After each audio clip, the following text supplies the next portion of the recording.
Hello and welcome to the Daily Mill for Saturday the 21st of May 2022.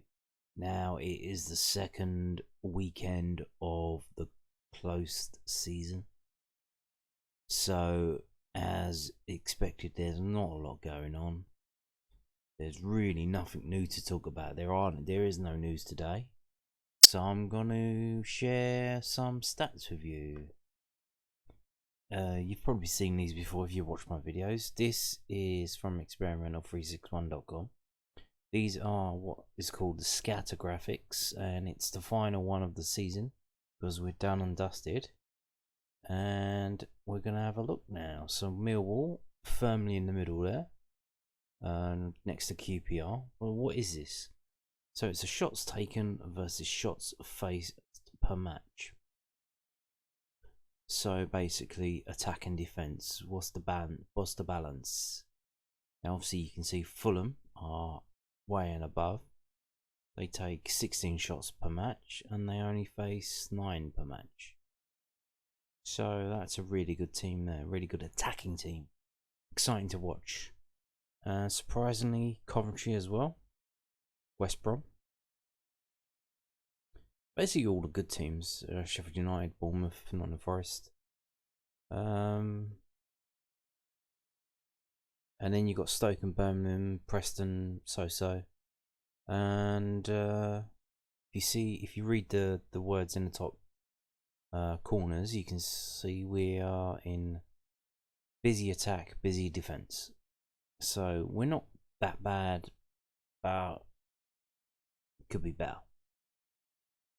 Literally firmly in the middle as we are. It says bottom 50% if you look on the horizontal. So we have what is that, about 11 and a quarter shots, or 11 and a half shots that we take per game, but we let the opposition have 12 and a half. So it's one extra. So not the best of situations, but we knew that. We kind of knew that. Interestingly enough, if you look, Huddersfield are further back than us. They are in a quiet attack, busy defence, so they've got an even worse attack than us. But they are in the playoff final. And if they, by some chance, get promoted, it kind of proves that it can be done the way we play, because we're literally doing what they're doing, but we've got slightly better attack than them. And if you look on the bottom right, no, bottom left, quiet attack, quiet defence, who's there? Luton, team that got into the playoffs. So they have even less shots on goal than us, but they managed to prevent the opposition from having shots as well. So as a whole, if you look around for where the playoff teams are coming from, it's a whole mixture of styles and ways of playing. And the way we play doesn't mean we can't get into the playoffs. So attacking effectiveness, what does this mean? So shots taken per match, which we've already seen, laid against on the vertical on the left hand side, shots taken per goal scored. So how many shots do we have per match? But then also, how many shots does it take us to score a goal? So we take, as I've said previously, 11.5 shots per game. It takes us 10 shots to score a goal. So we score a goal every 10 shots. So realistically, we're going to be scoring 1 goal per game. That's what that means, basically. And yet again, if you look, you can see Fulham are stand out. You can just see how far and above they are than any other team. And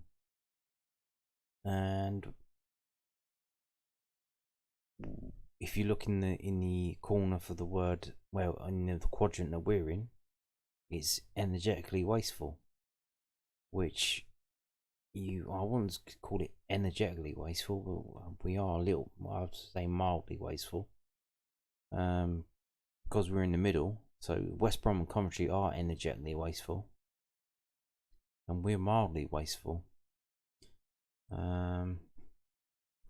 But I'm sure we already knew that. So let's look at the defence, which is one of our standouts for the past season. Championship defensive effectiveness. Shots faced per match, so the shots taken against us. And how many shots does it take for us to concede a goal? And we actually get a mention in the blurb underneath. Millwall, the only team to have soaked up more efforts per goal conceded. So, what does that mean? One of the best defence in the league, arguably. If you go by goals conceded per shot, we're the best in the league. Competent but busy, top 25%. When you say that, so there are other teams here.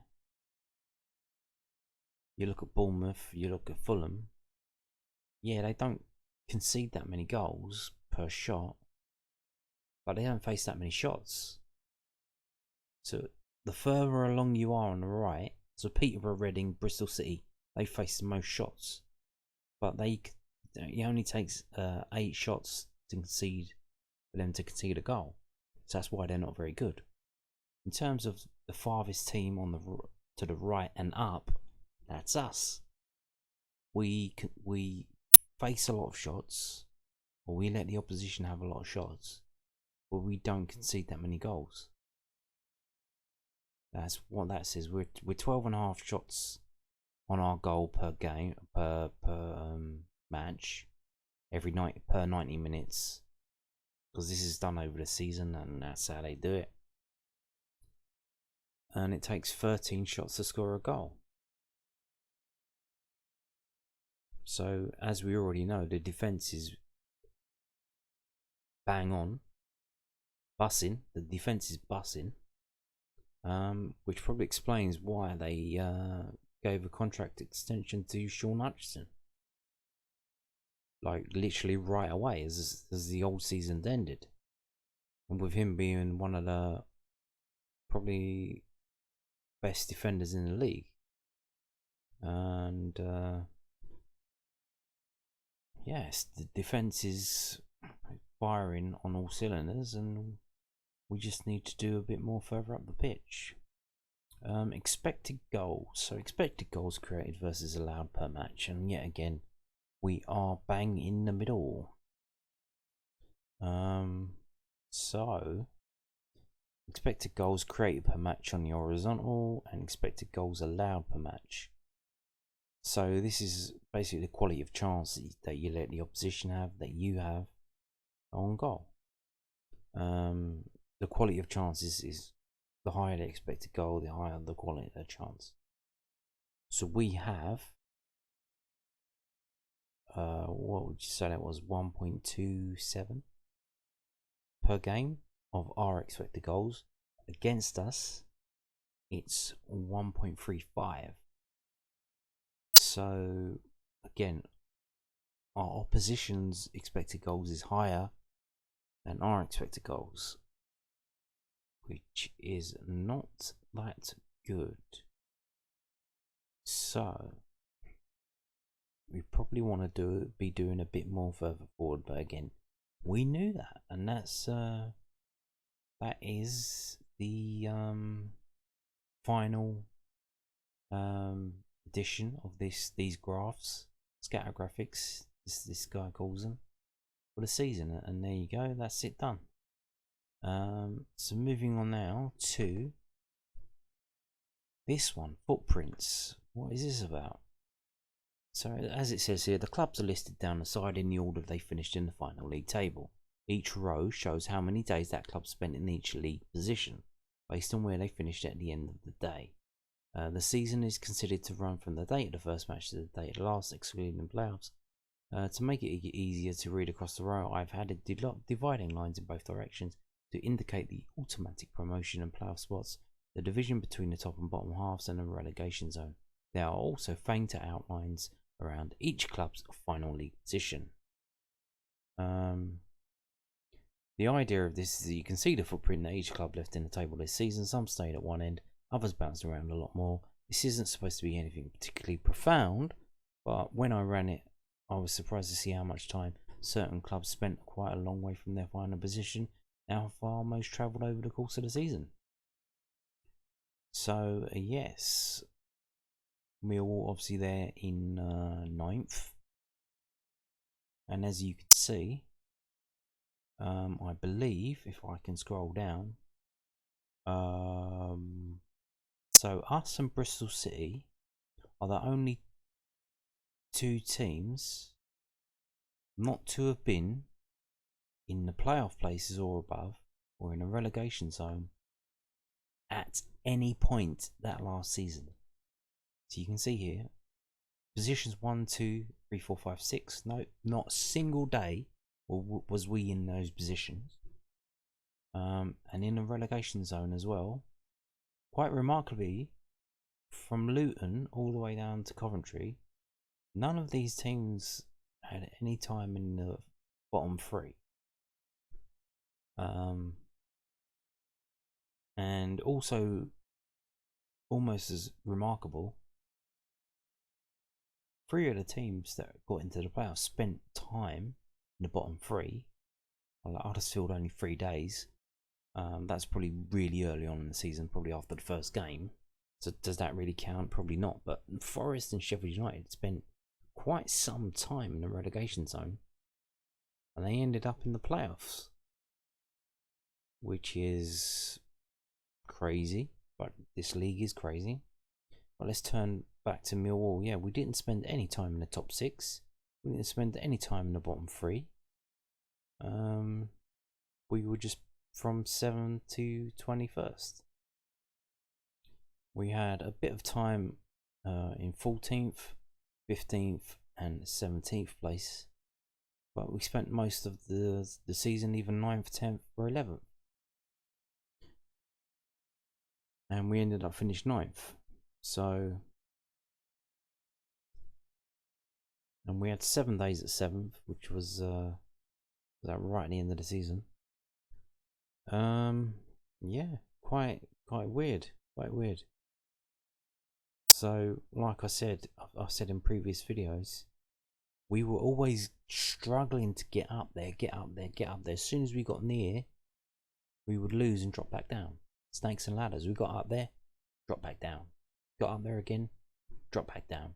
Take time to get back up, drop back down. That's when we have this excellent home form that we had, and this piss poor away form. When we had a string of home fixtures in a row, then we climb up the table. We have an away game, we most likely lose it, sometimes draw it, and we drop back down. So, number of factors we need to work on. We need our attacking to be better, either better in output, so just bombarding the opposition's goal with shots, or create certain quality chances to boost our XG so it outmatches the XG that our defence is having to cope with at the other end. That's something we need to do. Something else we need to do is work on our away form. Figure out our style, a way of playing, certain players, do something, certain formations to play away from home. Because you just can't turn up like you normally would at a home game and expect something to happen. You really do need a bit of game management. You need to do something to turn the advantage back towards yourself, because it really wasn't anywhere. Really wasn't anywhere near where we need to be contending for the playoffs. And you can't just get in there on your home form alone. And sadly, it looks like next season the away games are going to be a lot farther away. We've got Sunderland in the league now. We've got Rotherham. We've got Wigan. We're losing Fulham. We're losing Bournemouth. So, yeah. Got to figure something out for those long away trips, because it's not going to be good. But as you can see here, so, like we said, we didn't spend a single day in the top 6. We didn't spend a single day in relegation zone. Mid-table, just in the middle, which is like these scatter graphics. Bang in the middle. Middle Millwall. And on that note, thank you for watching, and goodbye.